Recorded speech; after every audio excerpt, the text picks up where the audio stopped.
Halo semuanya, selamat datang di My Drama, channel yang membahas alur cerita drama spesial hanya untuk kamu.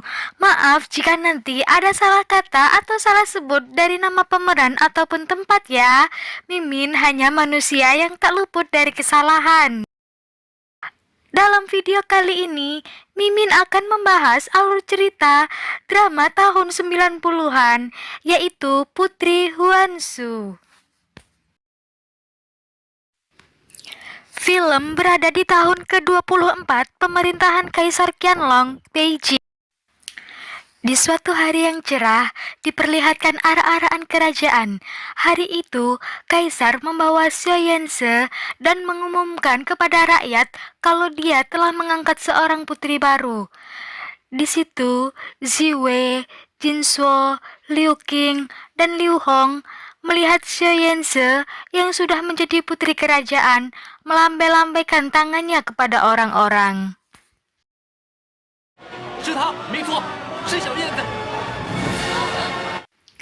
Mereka seakan tak percaya apa yang dilihatnya. Liu Qing bertanya kepada salah satu kerumunan orang, "Apa itu Putri Huansu?" Ziwei menyadari kalau kedua barang buktinya ada pada Xiao Yanse. Ia telah ditipu oleh Xiao Yanse. Ziwei langsung berteriak dan menerobos ke kerumunan orang dan mencoba mengejar tandu Xiao Yanse. Tapi Ziwei dihalangi oleh para prajurit.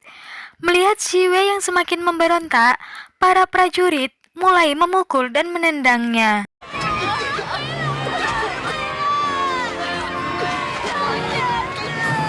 Scan berpindah pada alur mundur. 4 bulan yang lalu, terlihat dua orang perempuan, sebut saja Ziwei dan pelayannya yang bernama Jinsuo, yang melihat istana dari kejauhan. Ziwei ini sejatinya adalah putri kandung Kaisar Qianlong. Mereka berdua pergi ke Beijing untuk mencari ayah Ziwei.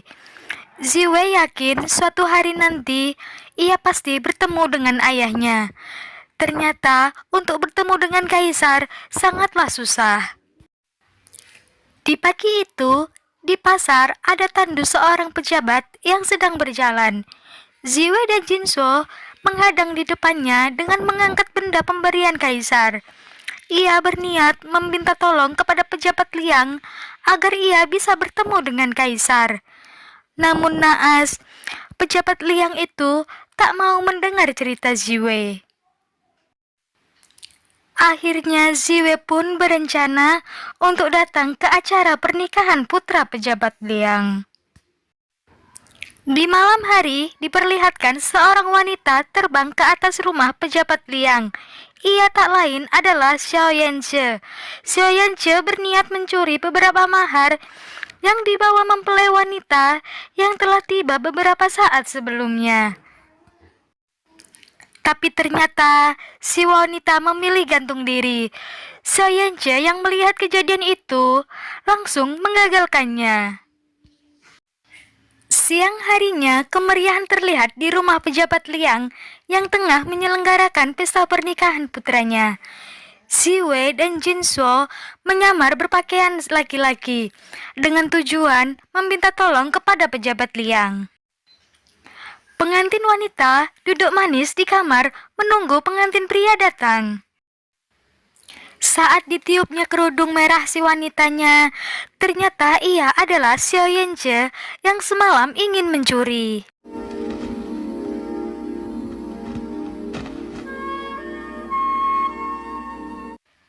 Sementara itu, Ziwei dan Jinsuo bersusah payah ingin bertemu dengan pejabat Liang. Saat berhasil bertemu, pejabat Liang malah tak menghiraukannya. Malah ia dihadang oleh pengawal pejabat Liang.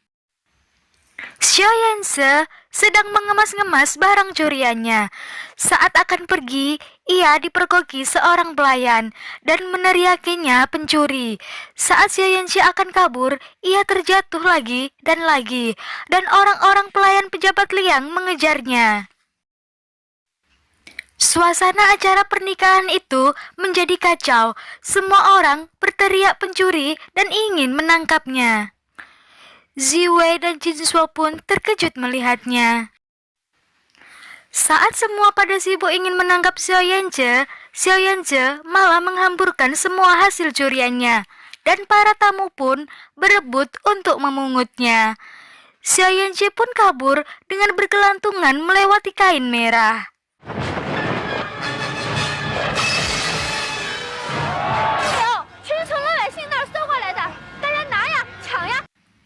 Sekelompok prajurit mulai menyisir jalanan untuk mencari Xiao Yanzhe. Ziwei dan Jinsuo buru-buru menepi, hingga tanpa sengaja Ziwei menubruk keranjang sampah yang di dalamnya ada Xiao Yanzhe yang sedang bersembunyi.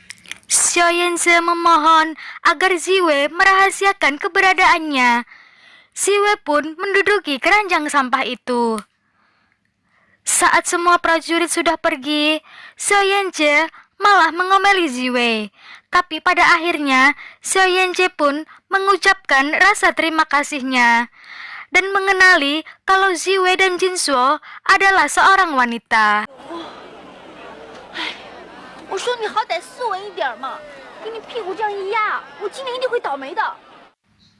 Ziwei menegur Xiao Yanzhe yang telah berani merusak acara pernikahan.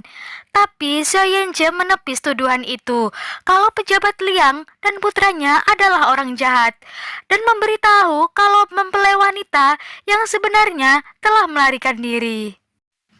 Karena hari sudah gelap, Ziwei dan Jinsuo undur diri dan Xiao Yanzhe pun telah berlalu. 再见，再见。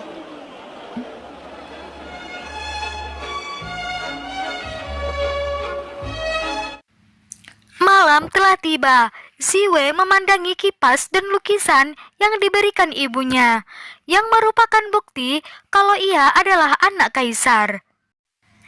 Ziwei merasa buntu. Bagaimana caranya ia bisa bertemu dengan kaisar, tapi ia tidak menyerah. Hari-hari pun telah berlalu hingga 2 minggu kemudian. Ziwei dan Jinsuo berjalan-jalan ke pasar, dan mereka pun melihat atraksi silat.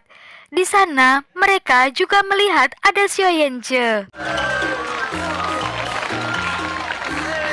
你看，你看，那个大闹婚礼的姑娘也在，你看到没有？小姐，她在那里。 Muda-mudi ini adalah kakak beradik yang bernama Liu Qing dan Liu Hong. Saat semua orang tak ada yang memberi uang, Xiao Yanzhe maju dengan memperlihatkan atraksi silatnya.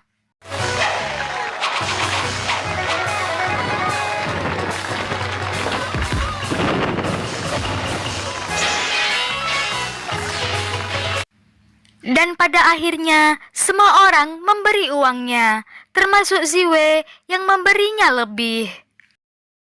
Saat atraksi berlangsung, Xiao Yanzhe mendapati pencuri mengambil benda berharga dari Ziwei. Xiao Yanzhe dan kedua muda-mudi mengejar pencuri itu sampai dapat. Ziwei pun berterima kasih kepada Xiao Yanzhe, karena tanpa benda itu, hidup Ziwei bisa berakhir. Dan usut punya usut, Xiao Yanzhe, Liu Qing dan Liu Hong ini sedang bekerja sama. Pada aksinya tadi, mereka hanya bersandiwara. Xiao Yanzhe pun memutuskan berhenti bekerja untuk hari ini. Sampai jumpa di episode selanjutnya. Jika kalian suka video ini, like, komen, dan subscribe ya. Terima kasih.